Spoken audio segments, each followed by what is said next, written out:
We have a warning up front about tonight's story. It contains a video that is very hard to watch and may not be suitable for all viewers. Yeah, it shows a use of force episode in a place we normally don't get to see, inside the Ramsey County Jail.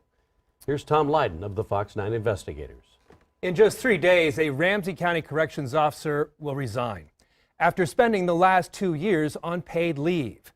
You weren't supposed to know about any of this, nor were you supposed to see the video you will see tonight. A handcuffed man strapped to a chair who was kicked and punched by a Ramsey County jailer. Help me, please, Lord. Please help me, please. When it comes to the use of force, it's all about where you start the frame. I can't breathe. I can't breathe up my nose. The moments you see and the seconds you don't. In the Sally Port of the Ramsey County Jail, you ain't seen excessive force, you followed. Okay. A handcuffed man will be kicked and then punched. Please don't kill me. Please don't kill me. I'm sorry. And it's all captured on video from start to finish. It was torture. That's what I felt like, torture. Bravo 786.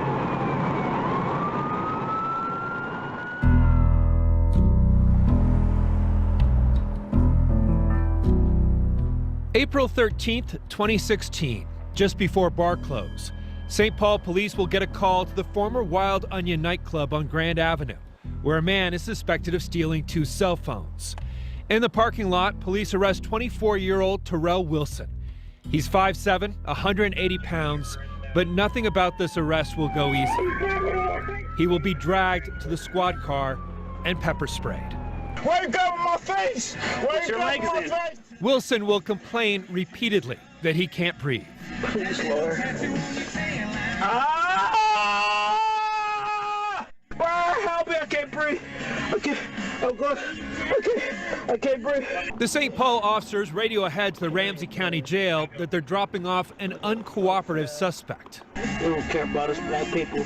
We don't care about us black people. When the squad pulls into the Sally Port, 6 jailers are there waiting. One of them will be operating a handheld video camera to document the entire incident.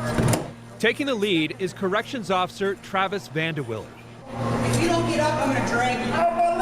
As he slowly gets out of the squad, Wilson is still spitting out pepper spray. A spit guard will be placed over his mouth. Wilson is on the ground, still handcuffed behind his back, his pants below his knees. Sit back up on the chair. The 5 deputies will have their hands full getting him strapped into a transport chair, a device they'll later admit they were unfamiliar with. Wilson is asked repeatedly to sit back in the chair, yet he's handcuffed behind his back. Now, watch Officer Vandewiele. Sit down! Vandewiele knees Wilson twice in the abdomen and then goes back to applying pressure behind Wilson's jaw, a pressure point known in police training as the mandibular angle. That's how it's Very nice, sir. Watch and listen again to Officer Vandewiele. You ain't seen excessive force, you followed. He delivers 4 punches to Wilson's abdomen. Please don't kill me. Please don't kill me. I'm sorry. Stop fighting. I will. Stop fighting. They will stop using force against you. Next, the deputies will fold him over as Wilson claims he's suffocating. Stop fighting. Meanwhile, the deputies are still struggling to strap his legs to the chair. I can't get any tighter. By this point, there is blood coming from Wilson's spit guard. He appears to be losing consciousness as he begins to pray. God will let me go. God will not let me go. Wilson is taken to a holding cell. From start to finish, it's taken 13 excruciating minutes. And despite his protests, he doesn't receive medical attention. He's left alone in a cell, facing the wall. When he's cooperative enough, we'll get the nurse to check down too. Wilson spent 3 weeks in jail. Today, he lives in Spooner, Wisconsin. He was unaware there was a video of the incident until we showed it to him. Like, it was so much pain. I've never been through that much pain ever. They keep saying, sit back in your chair. They wanted me to do things that was impossible. They wanted me to sit on my hands. I was in handcuffs in the back of a chair, pushing my neck fully back, dislocating. It's just... I thought it was one of the more distressing videos I've seen. We showed the video to 3 nationally recognized use of force experts who told us Wilson may have been passively resisting, but he never appears combative and certainly wasn't a threat. This wasn't about pain compliance. This wasn't trying to get somebody under control. This was violence perpetrated by a police deputy. To the experts, it also looks like the jailers are working at cross purposes, simultaneously pushing Wilson out of the chair while trying to get him to sit back.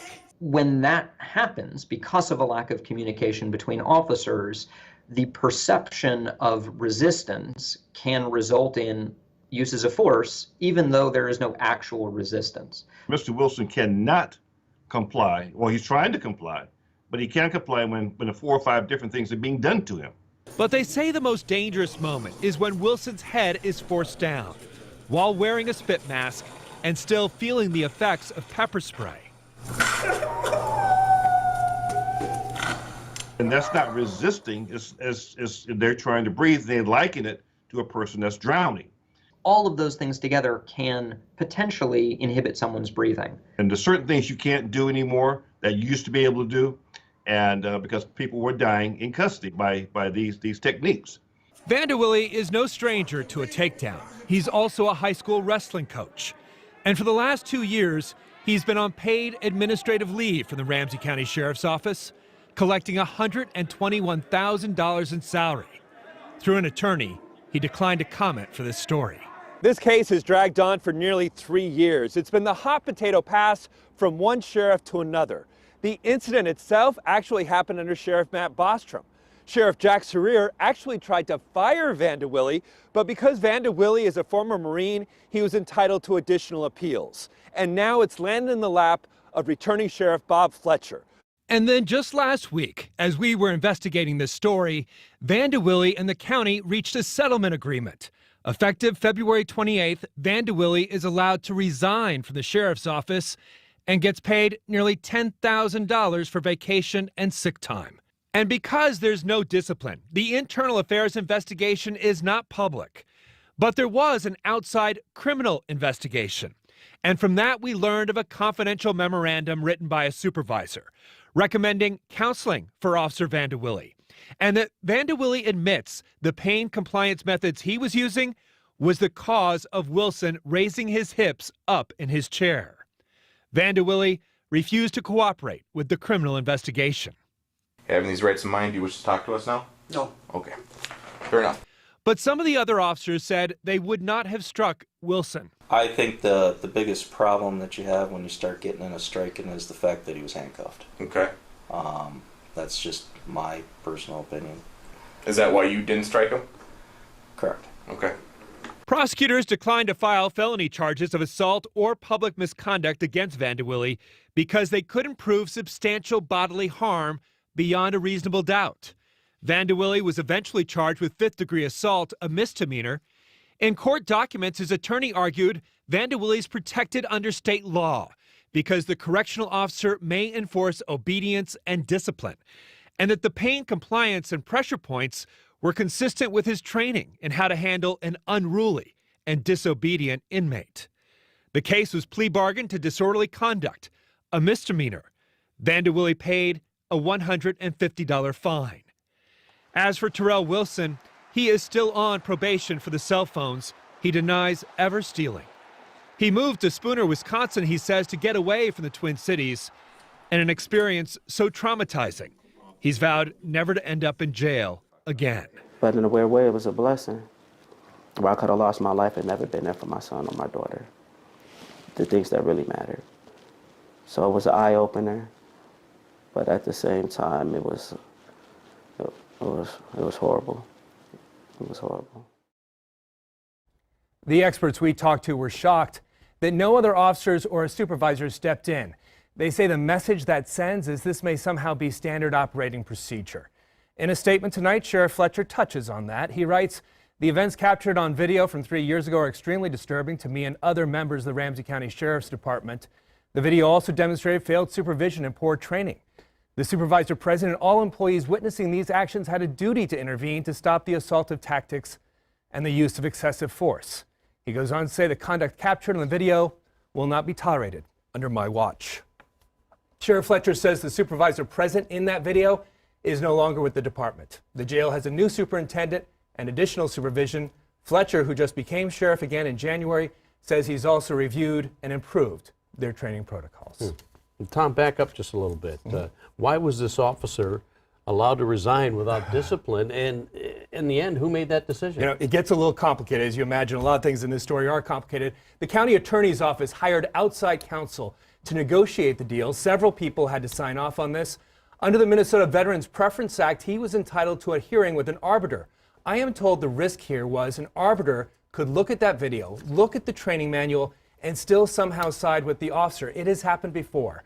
Then the sheriff's department would be stuck with him, and that was a risk I'm told they simply did not want to take. By the way, we have a lot more on this story over at the FOX9 app. We have the entire video. We also have a minute-by-minute analysis from our experts of what went wrong here.